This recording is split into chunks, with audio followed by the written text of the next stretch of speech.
우리들의 입은 갑옷새가 아니요 우리들의 가진 금은 강철 아니요 하나님께 받아 가진 평화의 복은 거룩하신 말씀이로다. 일심으로써 힘써 나가세 일심으로써 힘써 싸우세 교황제도 붕괴하는 인류 전쟁에 성전고를 울리기까지. 하나님 말씀 여호수아서 1장입니다. 여호수아서 1장 1절에서 끝절까지 말씀 교독합니다. 1절 말씀 제가 먼저 받들어 봉독드립니다. 여호와의 종 모세가 죽은 후에 여호와께서 모세의 시종 눈의 아들 여호수아에게 일러 가라사대 네 종 모세가 죽었으니 이제는 이 모든 백성으로 떠들어 이르는 이 여호와는 내가 그들을 이스라엘 자손에게 주는 땅을 내가 모세에게 말한 바와 같이 물은 너희 발바닥으로 밟는 것을 내가 다 너희에게 주었노니 너희가 하나님의 성전인 것과 하나님의 성령이 너희 안에 거하시는 것을 알지 못하느냐. 모든 정사와 권세와 능력과 주관하는 자와 이 세상과 오는 세상 일컫는 모든 이름 위에 뛰어나게 하시고 만물을 그 발 아래 복종하게 하시고 그를 만물 위에 교회의 머리로 주셨느니라. 교회는 그의 몸이니 만물 안에서 만물을 충만케 하시는 자의 충만이니라. 평강의 하나님이 친히 너희로 온전히 거룩하게 하시고 또 너희 온 영과 혼과 몸이 우리 주 예수 그리스도 강림하실 때에 흠없게 보존되기를 원하노라. 너희를 부르시는 이는 미쁘시니 그가 또한 이루시리라. 진중에 돌아다니며 백성에게 명하여 이르기를 양식을 예배하라. 3일 안에 너희가 요단을 건너 너희 하나님 여호와께서 너희에게 주사 얻게 하시는 땅을 얻기 위하여 들어갈 것임이니라 하라. 2020년 9월 9일 아직 9월달이잖아요. 대한민국에 대한민국에만 하나님의 말씀, 대한민국 망했다. 이 의미에 대해서 대한민국이 지정학적으로, 지형적으로 위치하고 있는 이 대한민국에서 대한민국 역사를 전체를 정리하는 어느 시점이 되든지 어떻게 되든지 적어도 2012 년이라 하는 연대가 지나고 난 뒤에 우리가 지금 이 말을 하기 때문에 대대로 있을 것 같은, 계속 따라올 것 같은 역사적인 흔적 하나는 바로 일본 강점기입니다. 일본 강점기. 이 일본 강점기를 통해서 대한민국 역사 또한 대한민국 국민들이 대대로 가지고 있는 일본에 대한 인식, 이거 자체를 깨야 진정한 대한민국이 된다라고 하는 그 요소를 우리가 지금 나타내고 있는 겁니다. 이거는 대한민국의 건국 대통령이라는 이승만 대통령의 흔적, 발걸음에서 우리가 그걸 은근히 어렴풋이 우리가 볼 수 있는 거고, 이 내용을 통해서 확실하게 보는 것은 2020년 9월 7일로 넘어오는 태풍 하이선 그 경로를 보게 되는 그걸 뭐 아무나 뭐 다들 그걸 봤겠지만은 적어도 대한민국 망했다라고 하는 이 하나님 말씀을 품고 있으면서 2012년 인류 종말 시대를 온 인류 가운데 적용시키는, 대한민국을 통해서 인류를 적용시켰던, 그래서 앞으로 교회는 어떤 내용으로 전 인류 가운데 하나의 복음으로 나타내야 되느냐, 그런 새로운 어떤 복음을 지향해야 되느냐, 이 국가에서 정체성을 국가 단위로 임마누엘을 고백하는 그 국가 역사를 바라봐라 라는 거 아니에요? 교회가 외친다고 할 때 뭐 참 어느 누가 교회라고 해서 이런 걸 외치겠다고 나갈 사람도 힘들고 찾아나가면 어렵습니다. 또 지금의 교회가 어디 나가서 전도하고 하는 것 자체를 그걸 뭐 힘으로 삼고 야 우리가 전도하는 것이 교회다 하고 외치지도 않는 형편입니다. 거기에다가 더 복음을 외치라고 하는데 이 국가에서 정체성을 임마누엘로 해서 복음을 외치라. 달가워하고 기뻐하고 야 이거 우리가 외쳐야 될 당연한 복음이다 하고 정말 이것을 즐겁게 받아서 뛰어나갈 교회가요 어디 있겠어요? 더구나 지금 대한민국 교회를 이야기할 때 완전히 지금 정부에 의해서 정권에 의해서 완전히 잠식당한 교회라고 할 수 있는, 교회 머리를 예수님으로 하는 것은 고사하고 정부의 눈치 보면서 슬금슬금 눈치 보고 있다가 지금 완전히 꺾였어요 지금. 교회에 대해서 기대하고 있던, 적어도 지금부터 1년 전만 해도요, 대한민국 망했다는 소리를 외칠 때, 그때 10월달, 1년이란 말이에요. 그때만 해도 교회에 기대를 했죠. 온 국민들이 기대를 했습니다. 기대했기 때문에 사실은 5개월 정도까지 대한민국 망했다는 이런 집회가 유지가 된 거죠. 근데 막상 지금 2020년 지나고 보니까 교회가 미동도 하지 않잖아. 미동도. 4.15 부정선거가 있음에도 불구하고 교회가 나서지길 바랐는데 교회가 미동도 하지 않아요. 그러다가 지금 복음을, 국가에서 정체성 복음을 임마누엘 해락하는데 아이고 기다리고 다 하고 이걸 받아서 알려야 될 교회가 뭐 대한민국 교회뿐만 아니라 전 세계 교회도 다 마찬가지예요. 복음이 주어졌다 해서 야 이거 새로운 시대 예수님 맞이할 준비라서 우리가 이걸 당연히 해야지 라고 받아들일 교회가 없습니다. 현재는 그래요. 근데 이런 때에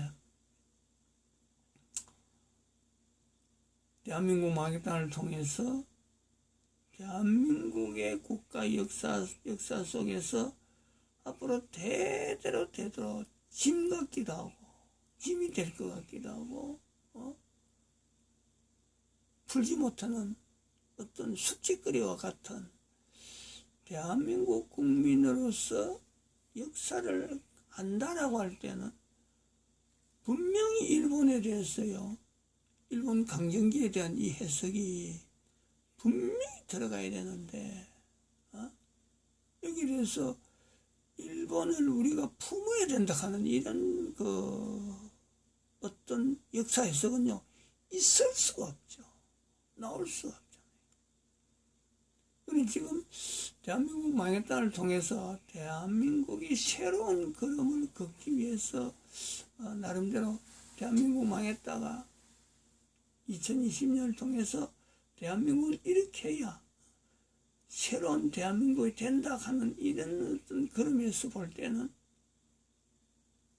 어느 하나에도 될 수 있는 내용이 없습니다.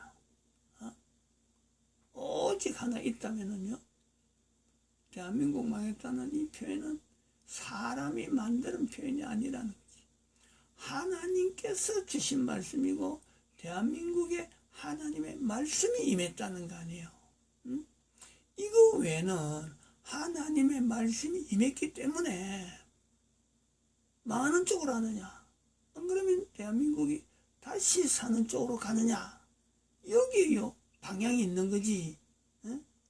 하나님 말씀이기 때문에 말씀대로 대한민국 망했다로 가느냐, 대한민국 다시 사는 길로 가느냐, 여기에 기대를 거는 거지.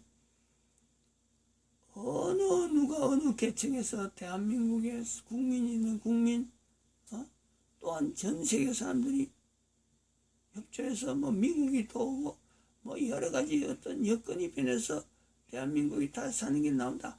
아닙니다. 이거는 그게 아니에요. 이걸 대한민국 국민들이 인지를 해야 돼. 인지를. 어떤 과정을 거치느냐, 철저하게 대한민국 망했다 하는 이 하나님 말씀에 하나님의 은혜가 대한민국에 임하는 하나님의 말씀이다. 그런 일을 누가 하느냐? 하나님이 하셨다. 하나님. 이 엄청난 일을 하는 가운데 국민들이 과연 하나님이 하시는 거야 라고 말하는 어떤 표를 나타내는 국민들의 동참하는 자세, 국민들 전체가 동참하는 자세에서는 바로 대한민국 국가의 역사라고 하는 36년 동안 있었던 일제강점기, 임진왜란이든지 여러 가지 일본에 대한 여러 가지 일들은요 없잖아 있어요. 그까지 다 연결해서 대한민국에 나타나는 일본과의 관계 모든 내용을요 우리는 일본 강점기를 바꾸는 그걸 통해서 대한민국과 일본과의 이 관계에 대한 내용이 국가 간의 문제로 볼 거냐, 아니면 하나님께서 대한민국에 내린 어떤 사명, 지금까지 대한민국에 그런 사명이 있는지도 몰랐는데 그 사명이 있다. 특정한 사명이 있다. 미국 망했다. 미국에도 사명이 있어요. 이스라엘 망했다. 이스라엘 망했다. 이스라엘 망했다. 이스라엘도 사명이 있어요. 국가 단위에. 그 국가가 그 사명을 완수했느냐? 완수하지 않은 상태에서 말씀드리는 거예요. 1500년 동안의 교황제도가 이 땅에 존재하는 것과 존재한 것과 대한민국에 주어지는 사명, 미국에 주어지는 사명, 이스라엘에 주어지는 사명, 이때에 이르러서 나타나는 어마어마한 인류 전체에 영향을 미치는 사명이란 말이에요. 사명. 교황제도 붕괴라는 것은 그냥 몇몇 사람이 구호를 외치면서 넘어가는 문제가 아니라 이러한 사명의 시대, 새로운 시대죠. 인류 전체에게 주어지는 새로운 시대죠. 새로운 시대. 대한민국 망했다는 것은 바로 이거를 나타내는 겁니다. 여기에 하나의 새로운 시대에 대해서 문을 여는 것 같은, 인류 전체에게 보여주는 새로운 시대에 대한 문을 열어가는, 문빗장을 열고 닫혀있던 문을, 자물쇠를 풀고 문을 여는 이 내용이 대한민국 망했다는 거예요. 햇살이 비춰오는데 문을 여는데 깜깜한 어떤 자물쇠 되어 있던 그 문을 여는, 마치 1945년 1월 달에 있었던 폴란드에 있던 아우슈비츠 수용소 문을 소련군에 의해서 문을 여는 것 같은 그 사태와 같은, 대한민국 망했다는 것은 교황에 의해서 교황제도를 붕괴하기 위한 하나님의 때를 알리는 문이란 말이야. 문. 이 어마어마한 시대에 맞추어서 대한민국 국민들이 인지해야 되고 바라야 되는 것, 하나의 해야 될 해결해야 될 문제, 일본에 대한 인식을 바꿔야 된다. 이 욕을 할 때 이게 뭐래 부당하다. 아니 뭘 그런 뚱딴지 없는 소리 하느냐 라고 반박한다. 반박이 안 됩니다. 이거는 어마어마한 그 전 세계 인류에게 미치는 시대 자체가 다가오고 있는데 가만히 앉아갖고 옛날에 이랬으니까 우리 대한민국 뭐 경제적으로 조금 철렁하다가도 뭐 바로 서는 다시 서는, 그래서 대한민국의 이 경제력이 계속 전 세계에 영향을 미치는 이런 위치, 요런 것 따위에 연결하는 그런 대한민국 망했다가 아니란 말이에요. 문재인 정권 하야하고 새로운 정권 들어서서 주사파 다 없애주길 바라는 이런 따위에 자기 계산이 깔려있는 이런 내용이 아니에요. 국민들 전체에 대한 인식과 대한민국 그동안의 국가 역사에, 우리나라 국가 역사에 얽혀있는 일본과의 역사, 일본과의 역사를 이야기할 때마다 일본에서 한국에 조금이라도 뭔가 이렇게 그 찝적이고 있어요. 그 일본 삼포의 난이 있어. 삼포의 난. 일본이 왜구가 삼포의 난이 일으켰다. 조선시대에 일어난 삼포의 난이거든요. 제가 그건 경남 진해의 출신이기 때문에 이 삼포의 난이라고 하면은 알아요. 마산의 그 하포, 이 삼포거든. 하포. 그 다음에 부산포인가 부산진포인가 부산포. 그 다음에 또 하나가 웅진포인가 해서 웅포. 그 진해잖아. 진해 웅포. 이 세 개의 일본이 침략해가지고 일종의 거점을 확보하는 이런 사태가 있었다니까. 왜 그저 이소시로서 그래요. 그래서 일본에 대해서 그 하는 건요, 우리 대한민국 역사에 조그마한 것도 남아있어요. 그런데 중국의 청나라가 중국에서 어떻게 아니야말로 공물로 대신해서 여자를 데려갔다. 이런 사태, 요거 외에 이것보다 조금 약하고 이것보다 더 강한 어떤 국가적인 이 정부에 넘어오는 압력에 대해서는요, 일절 말이 없어. 엄청난 영향이 있음에도 불구하고 중국, 청나라나 그 외 명나라나 그것에서 나오는 여러 가지 어떤 압력들요, 이거는 별로 표시를 안 해. 그 영향 없이 대한민국이 지금까지 왔나요? 어마어마한 영향이 있음에도 불구하고 일본이 조금 끌적인 거는요, 큰 사건이냐, 외구의 침략, 외구의 어떤 거, 요도 구미도 밑에 외관, 외관을 뒀죠. 일본하고 뭔가 이렇게 해서 시 이름이 지금 외관으로 남아있죠. 이게 두고 대대로 가면서 우리가 당했다. 당하지 말아야 될 나라에 우리가 당했다. 중국한테는 당연히 당할 수 있는 거니까 그냥 어당이 그냥 바다가 넘어가는 이런 그 대한민국 역사에서요, 어떤 정체성을, 국가에서 정체성을 이야기할 때 이걸 미리 깔고 들어가 버린다는 거지. 그러니까 바른 정체가 나오지 않는 거죠. 이런 게 언제까지 가야 되느냐 하는 어떤 문제점을 제시하는 것이 2020년 대한민국 망했다 하는, 여기서 우리가요, 시작점이 있다는 거죠. 국가에서 정체성, 대한민국이라는 국가에 대해서 제대로 국가 역사를 제대로 가지지도 못했는데, 국가에서 정체성 임마누엘을 전 세계에 알려야 되는 시작점이 바로 대한민국에서 시작되는데, 자기 나라 국가 역사 정체성에 대해서도 자신감 없는 분명한 어떤 객관적인 위치가 아니잖아요. 대한민국은 왜 존재하느냐, 그 존재에 대한 내용이요, 전혀 준비도 안 된 상태에서 국가에서 정체성을 갖다 미기면은 이게 뭐 흘러내리는 설사지.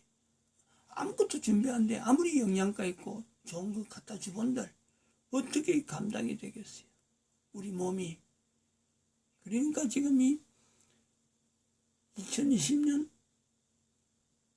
9월 7일에 있었던 태풍 하이슨 눈으로 분명히 보여준 이런 태풍의 경로가 태평양 쪽으로 동해로 넘어가서 대한민국으로 넘어간 태풍이 북쪽으로 바로 꺾어서 직진한 예는요 없었어요. 어째 보면 태풍 하이슨의 시작부터 대한민국까지 들어오겠다는 추정하던 그 예측하던 그 모든 것과 예측되어지고 아주 실제로 있었던 것이요. 이 태풍 하이슨이 결국에는 대한민국의 국가 역사 정체성을 나타내기 위해서 깨닫게 하기 위해서 대한민국 망했다는 하나님 말씀 자체에 대해서 국민들이 반응하게 하게 한 바른 반응을 하게 한 하나의 하나님이 주시는 사인이 아니냐 시그널이 아니냐 저는 그래 보는 거죠. 저는 지금 뭐 태풍 이야기하면 아무도 이제 태풍 이야기했는데 누가 좀 귀담아 듣겠어요. 그러나 태풍 경로 동해안 빠져나와가지고 직진했던 그거는요 유튜브 찾으면 얼마든지 찾을 수 있습니다. 그거는 그걸 보면서 대한민국이 분명히 사명이 있는데 어떤 사명이 있느냐? 만주 땅으로 진입하는 이거는요. 대한민국이 창세기 9장, 창세기 10장부터 있는 그래서 전 세계 사람들에게 알려야 되는 창세기 10장이 있는 욕단의 후예, 욕단의 발걸음. 성경이 거기서 욕단에 대해서 끊어져 버리고 벨렉에 대해서는 이어져서 나타나는 것이 성경이란 말이야. 성경. 오늘날 성경이 되어진 것은 벨렉의 후손이 이어져서 아브라함이 나오고 이스라엘이 나오고 바울이 나오고 그리고 지금 성경이 신약 구약으로 있는 거 아니에요. 뭐 어렵게 생각할 것이 없어요. 하나님께서 태풍 하이슨을 통해서 대한민국 국가에서 이렇게 하니까 야 뭐 대한민국이 뭐 대단해서 그 엄청난 태풍 전 세계가 주목한 그 태풍이 뭐 대한민국을 하여금 그런 시그널을 보냈다고 하느냐. 성경을 남긴 벨렉의 입장을 바라고 벨렉의 그거하고 대조되는 욕단이라니까. 창세기 10장에. 근데 이걸 지금까지 욕단에 헌정이 됐어요. 없어진 거 아주 자연스럽게 사람들은 알고 있잖아요. 뭐 없어지면 없어졌지. 그런데 하나님은 그걸요 기억한다는 거 아니에요. 대한민국을 통해서 기억시키는 거고 대한민국 망했다를 통해서 지금 우리에게 알리는 거란 말이에요. 국가 역사란 역사에 대해서 뭐 누가 알겠느냐? 각 나라 국가 역사 누가 알겠느냐? 아무도 알아주지 않은 것 하나 그 역사를 일으키는 분은 하나님이에요. 하나님. 역사를 일으키는 하나님은 그 역사 일으키는데 목적이 있는 거죠. 어느 나라 어느 국가나 개인에게도 있어서 이력도 마찬가지지. 한 사람 한 사람 이 땅에 보낸 게 그냥 우연히 누구 불장난으로 이 땅에 태어났다. 어림도 없어요. 그런 말 할 수가 없어요. 한 사람 한 사람 존재에 어마어마한 하나님의 뜻이 있는 거죠. 그걸 무참하게 짓밟아버리고 자기 마음대로 써서 그렇지. 개인이 어느 개인이라도 내 한 사람의 존재와 자기가 속해 있는 국가의 역사에 대해서 하나님 앞에서 정해진 그걸 찾아나고 애를 쓰면요 반드시 그는요 하나님께서 인도하시는 어마어마한 어떤 보상이며 열매면 열매를 할 수 있는 걸요 반드시 만난단 말이에요. 반드시 만난다. 대한민국의 창세기 10장부터 이 욕단의 후예에 대해서 고민해오던 그 연대는 그건 뭐 혼자서만 있었기 때문에 오래됐어요. 그걸 지금 2020년 9월 9일에 이르러서 새삼스럽게 일본에 대한 대한민국 역사에 대한 바른 이해, 이걸 이야기하는 시점에 연결되지 않을 수 없는 거예요. 4,000년 전이고 일본이 어떤 땅이었는지 그때는 뭐 역사에 남아있지도 않습니다. 역사에 남아있지도 않아요. 임나일본부, 일본이 대한민국하고 일본 쪽에서 대한민국을 연결하는 가장 강력한 이론이요, 임나일본부설입니다. 임나에, 대한민국이 임나라는 곳에 일본부가 있었다 하는 거예요. 우리 대한민국 역사에는 그게 안 나타나는 거예요. 일본은 이것 가지고 언제든지 항상 대한민국이 일본의 속국이라 하는 시초가 되는 거예요. 임진왜란이 아닙니다. 36년 강점기가 아니에요. 이 두 나라의 이 역사의 이 괴리가 있잖아요. 역사의 괴리. 아무리 일본이 대한민국 올라가려도요, 대한민국은 30년 강점기 때문에 일본을 배척하고, 대한민국 아무리 일본에 가까이 가려도요, 일본에게 있어서는 아무리 뭐 대한민국 학자들이 뭐 부인하고 한다 하더라도요, 자기들은 일본의 부설이, 일본부가 한국에 임나에 있었다. 그게 AD 7세기경이다. AD 7세기경. 여기에 하나님께서 주신 이 대한민국의 역사, 역단의 발걸음과 연결되어지는 바로 가야국의 위치에 대한 이야기를요, 안 하면은 이거는 해결이 안 되는 부분이죠. 왜 대한민국의 가야국이 형성되었고 임나의 일본 부설이라 할 수 있는 이런 이름이, 형태가 적어도 흔적이 있느냐? 북쪽에서의 4,000년, 5,000년 전에 역단의 후예들이 만주 땅에 정착하는 것과 지금부터 2,000년 전에 대한민국의 남쪽에 가야국이 형성되는 것, 가락국이라 해요. 가락국. 가야국이 형성되는 것이 무관한 것이 아니다. 여기에서 일본하고 한국의 접목점이 도대체 지형적으로, 인종적으로 한국과 일본은 어떤 관계가 있느냐, 요 문제를 풀어야 대한민국의 국가에서 정체성 임만회가 나타내는, 정말 전 세계 어느 나라에도 없는, 있을 수가 없는 대한민국의 위치가 창세기 10장에 역단의 후예로 연결되어는 어마어마한 시작점이 되는 거죠. 성경이 다시 쓰일 만한 어마어마한 사건이 대한민국 역사라네. 대한민국 역사. 맞아요.